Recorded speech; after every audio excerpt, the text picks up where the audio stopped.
RCB fans అందరికి ఈ రోజైతే ఒక పండగ లాంటి రోజనైతే చెప్పుకోవచ్చు.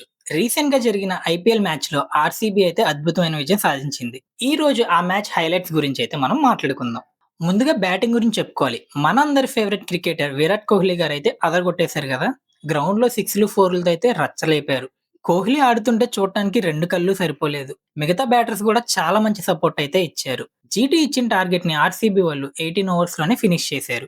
ఇక బౌలింగ్ విషయానికొస్తే బౌలర్స్ కూడా సూపర్‌గా అయితే పెర్ఫార్మ్ చేశారు. స్టార్టింగ్‌లోనే వికెట్లు తీసి అపోనెంట్ టీమ్ వాళ్ళని ప్రెషర్‌లో అయితే పెట్టారు.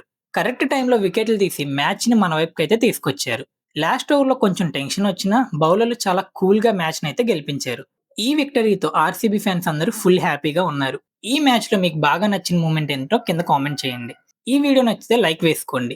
మీ క్రికెట్ లవర్స్‌కి అయితే ఖచ్చితంగా వీడియోని షేర్ చేయండి. ఇలాంటి మరిన్ని వీడియోస్ కోసం మన ఛానెల్ అయితే సబ్స్క్రైబ్ చేసుకోవడం మర్చిపోకండి. మళ్ళీ ఇంకో వీడియోలో కలుద్దాం.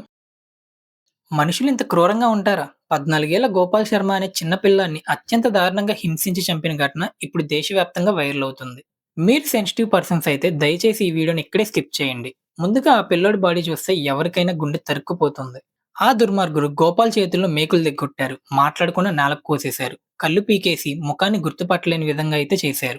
అంతటితో ఆగకుండా ఆ పిల్లాడి ప్రైవేట్ పార్ట్స్ పై యాసిడ్ పోసి ఆ బాబు పడుతున్న నరకాన్ని చూసి రాక్షసుల్లా అయితే ఆనందించారు. తమ బిడ్డకు జరిగిన ఈ దారుణాన్ని చూసి ఆ తల్లిదండ్రులు పెడుతున్న కన్నీరైతే ప్రతి ఒక్కరి బాధ కలిగిస్తుంది. మొదట పోలీసులు ఈ కేసుని సరిగ్గా పట్టించుకోలేదు. నిందితులు తప్పించుకుంటున్నారని ఆ తండ్రి అయితే ఆవేదన వ్యక్తం చేశాడు.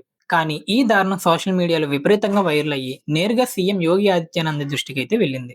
ఇప్పుడు కేసుని సీరియస్ గా తీసుకున్న పోలీసు వాళ్ళు గోపాల్ని చంపిన ముగ్గురు నిందితుల్ని తప్పించుకొని తిరుగుతుండగా పోలీసులైతే వాళ్ళ కాళ్ళలో బుల్లెట్లు దించారు. ఈ ఎన్కౌంటర్ దెబ్బకు ఇంకొకడైతే భయపడిపోయి పోలీసుల ముందైతే లొంగిపోయాడు. నా ఒపీనియన్ ఏంటంటే ఇలాంటి రాక్షసులు కాళ్ళు వెరక్కొట్టడం మాత్రమే సరిపోదు. నేరం రుజువైన వెంటనే కఠినమైన ఉరిశిక్ష వేస్తేనే సమాజంలో ఇలాంటి రిపీట్ అవ్వకుండా ఉంటాయి. మరి మీరేమనుకుంటున్నారు? ఇలాంటి వారికి ఎన్కౌంటర్ చేయడం కరెక్టా? లేదా ఉరిశిక్ష వేయాలా? గోపాల్‌కు న్యాయం జరగాలని కోరుకునే వాళ్ళైతే జస్టిస్ అని కామెంట్ చేయండి. ఈ ఇన్ఫర్మేషన్ అందరికీ తెలిసేలా షేర్ చేసి మీరు కూడా మీ పిల్లల్ని జాగ్రత్తగా చూసుకోండి. అసలు పిల్లలు ఎక్కడికి వెళ్తున్నారు? ఏం చేస్తున్నారు అనేది ప్రతి ఒక్కటి ట్రాక్ చేయండి. Take care. ఎప్పుడూ చైనా, జపాన్ టెక్నాలజీ గురించే మాట్లాడుకోవాలా? మన ఆంధ్రాకు చెందిన శ్రీకాంత్ వజ్రాల గారు రైతుల కోసం తయారు చేసిన అద్భుతమైన మినీ ఆటోమేటిక్ రోబో ట్రాక్టర్ గురించి వింటే మీరు ఖచ్చితంగా ఆశ్చర్యపోతారు. ఫార్మ్ రోబో అనే సంస్థ ద్వారా శ్రీకాంత్ గారు ఈ చిన్న ట్రాక్టర్‌ని అయితే ఆవిష్కరించారు. దీనికి డ్రైవర్ అవసరం లేదు. రిమోట్ కంట్రోల్‌తో లేదా ఆటోమేటిక్‌గా పొలంలో చాలా ఈజీగా నడిపించవచ్చు. ఇది కేవలం పొలం దున్నడానికే కాదు, ఇంకా చాలా పనులకు ఉపయోగపడుతుంది. బరువులను సులభంగా మోస్తుంది. పంటలకు మందులు ఈజీగా అయితే స్ప్రే చేస్తుంది. పొలంలో ఉన్న కలుపు మొక్కలను కూడా చాలా తేలిగ్గా తీసేస్తుంది. అన్నిటికంటే ముఖ్యమైన అడ్వాంటేజ్ ఏంటంటే దీనికి డీజిల్, పెట్రోల్ లాంటి ఫ్యూయల్‌తో అయితే పని లేదు. ఇది పూర్తిగా బ్యాటరీతో అయితే నడుస్తుంది.